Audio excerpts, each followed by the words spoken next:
Hello guys, again welcome to Eduverse. मैं हूं चित्रांश, आपका साइंस टीचर। हमने अपने पिछले लेक्चर में एग्रीकल्चरल प्रैक्टिसेस के कुछ स्टेप्स कंप्लीट किए थे। फर्स्ट स्टेप था हमारा preparation of soil and second था सोइंग ऑफ सीड्स। अब हम इसमें जो थर्ड में आते हैं वो है adding manure and fertilisers. Manure and fertilisers मतलब खाद, जिसमें हम सबसे पहले समझेंगे मैन्यूर को, जिसमें मैन्यूर में सबसे पहले पॉइंट में लिखा है it is obtained by and decomposition of plants and animal waste.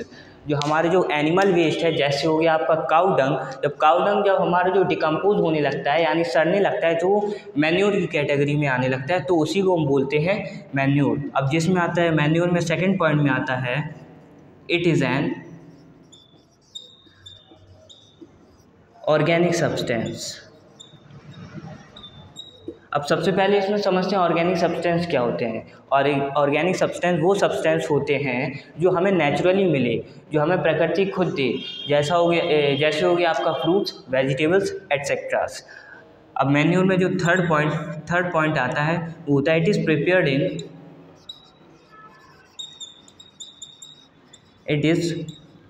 In field. हमारी जो खाद है, मैन्यूर है, वो प्रिपेयर्ड होती है फील्ड में। ठीक है। अब इसमें जो नेक्स्ट पॉइंट आता है it provides humus to the soil. ठीक है। मैन्यूर के ये 4 पॉइंट्स हैं। नोट में ये इसको नोट कर लेना, क्योंकि एग्ज़ाम में कई दफ़ा पूछ लिया जाता है differentiate between the manure and fertilisers. तो जो मैंने पॉइंट्स लिखवाए हैं उसमें उसको आप नोट कर लेना। अब जैसे हम बात करते हैं फर्टिलाइजर्स की, देखो हमारा जो मैन्यूर होता है, तो manure is a natural and fertilisers is a artificial.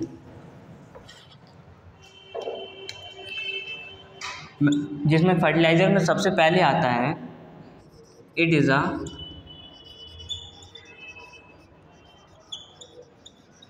Man made substance.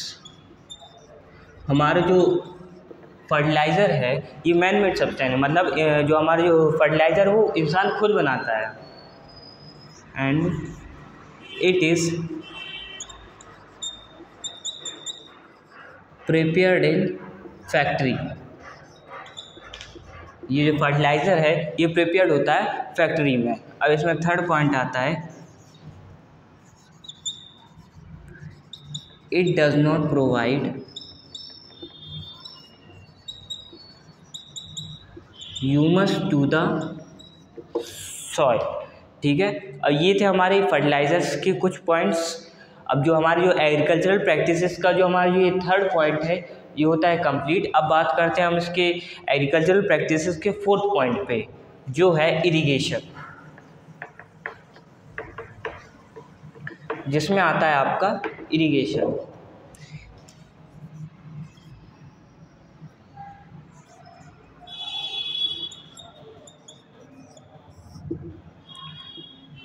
Irrigation मतलब सिंचाई करना। जो हमारी जो फसल है उसको टाइम टू टाइम पानी देना ही इरिगेशन कहलाता है। इसकी इरिगेशन की जो डेफिनेशन होगी वो होगी the supply of water to crop at different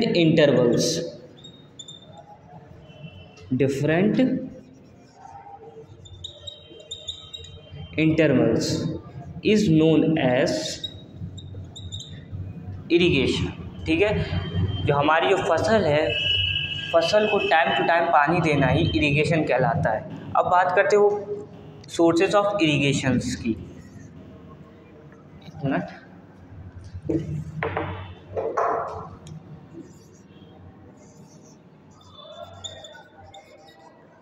sources of irrigation में जैसे हो गया आपका wells, rivers, lakes, canals etcetera. ठीक है। जहाँ से हम पानी ला सकते हैं जो हमारी फसल की सिंचाई के लिए। ठीक है। अब बात करते हैं हम इरिगेशन की टाइप्स की। इरिगेशन के टाइप्स की। Irrigation can be classified into two categories. The first one is traditional method and the second one is modern method.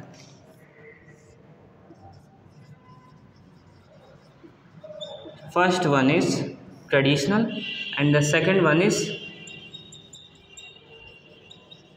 Modern method. ठीक है, ट्रेडिशनल मेथड मतलब पहले के टाइम में जो फार्मर्स इस मेथड को यूज़ किया करते थे, मतलब पहले के टाइम में मशीन्स यूज़ नहीं होती थी, मशीन्स का कोई भी यूज़ नहीं था क्योंकि पहले के टाइम में मशीन्स होती नहीं थी। तो इसकी जो डेफिनेशन होगी ट्रेडिशनल मेथड की वो होगी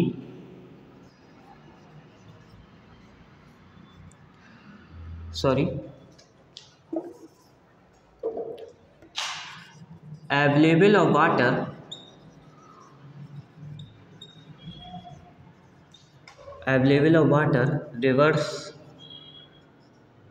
wells, रिवर्स हो गया आपका, वेल्स हो गया, is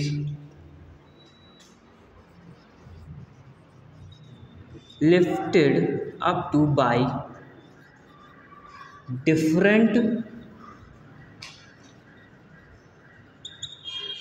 method and different religions.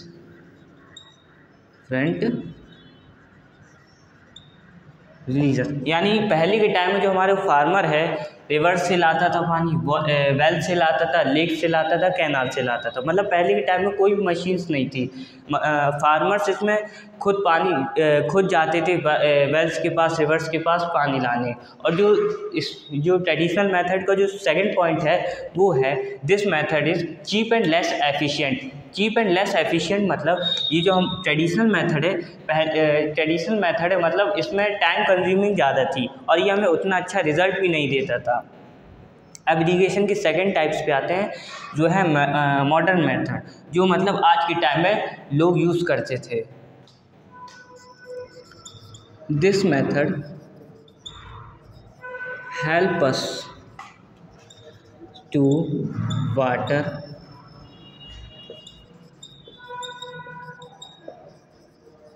Economically. Water economically मतलब कम से कम पानी में ज़्यादा से ज़्यादा रिजल्ट पाना। ठीक है, अब बात करते हैं मॉडर्न मेथड के टाइप्स पर। मॉडर्न मेथड के टाइप्स पर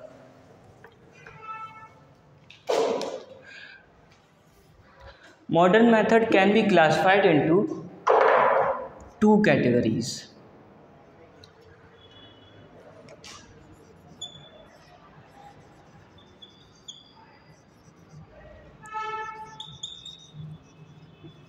मॉडर्न मेथड फर्स्ट आता है स्प्रिंकल्ड मेथड।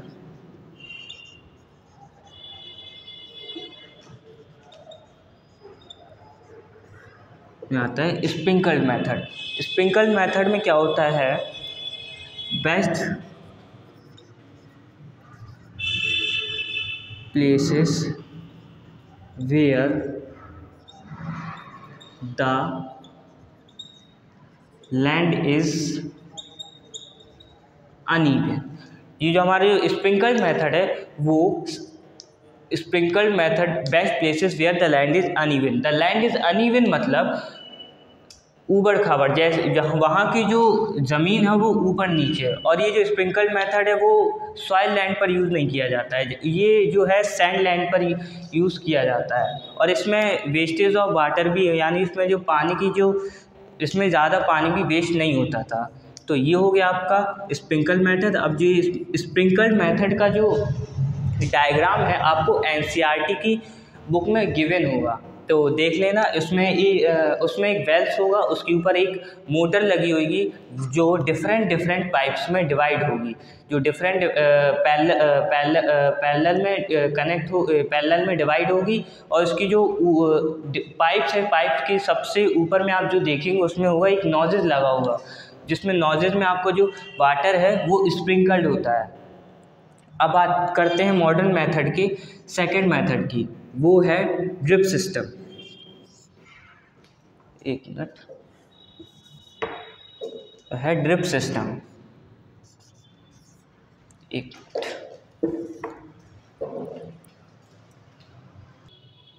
अब बात करते हैं हम ड्रिप सिस्टम की। ड्रिप सिस्टम मतलब ये जो ड्रिप सिस्टम है ये वहाँ यूज़ किया जाता है इस मेथड को जहाँ पर पानी की कमी हो, जहाँ पर जो हमारा जो वाटर है अवेलेबल ज़्यादा अमाउंट में ना हो।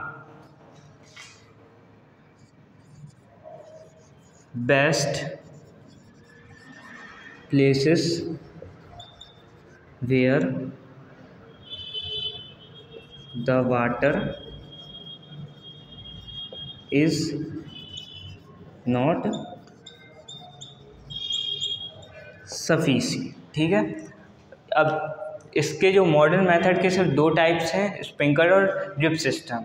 अब इरिगेशन ये जो टॉपिक हुआ है इरिगेशन, इसको आप अच्छे से पढ़ लेना क्योंकि ये जो कई दफ़ा एग्ज़ाम में भी आ जाता है लॉन्ग में। Explain all the types of irrigation, इसमें आपको ट्रेडिशनल मेथड और मॉडर्न मेथड के एक्सप्लेन करना पड़ता है, प्लस मॉडर्न मेथड को आपको कितने टाइप्स के होते हैं आपको वो भी आपको बताना पड़ता है। ठीक है, तो इसको देख लेना। हमने अपने पिछले लेक्चर में क्रॉप्स के टाइप्स रह गए थे, तो उसको आज देख लेते हैं क्रॉप्स के टाइप्स को। Crops can be classified into 2 type. The first one is rabi crop and the second one is kharif crop. Rabi crops वो क्रॉप्स होते हैं जो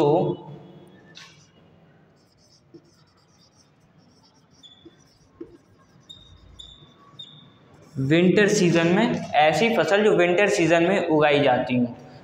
किस मंथ में?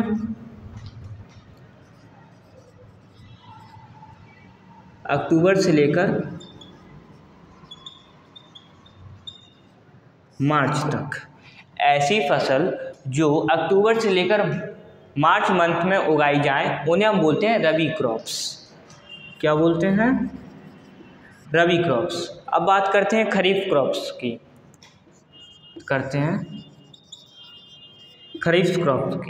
खरीफ क्रॉप ऐसी फसल जो रेनी सीजन में उगाई जाती हैं और किस मंथ में?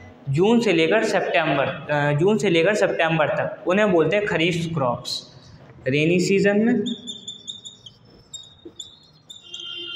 सीजन और किस मंथ में? जून से लेकर सितंबर तक। ऐसी फसल जो रेनी सीजन में उगाई जाती हूँ जून से लेकर सितंबर तक। आई होप आपको जितना मैंने समझाया होगा वो आपको आ गया होगा। अगर आपको इससे रिलेटेड इन टॉपिक से रिलेटेड आपको कुछ भी डाउट्स हो आप कमेंट सेक्शन में ज़रूर कमेंट करें। और बस आज के लिए इतना ही। Thank you for watching our videos. और इस चैप्टर के नोट्स के लिए आपको लिंक पर मैंने टेलीग्राम ग्रुप का एक लिंक दिया हुआ है, आप वहाँ से जाकर इस चैप्टर के नोट्स जो है कलेक्ट कर सकते हैं। Thank you.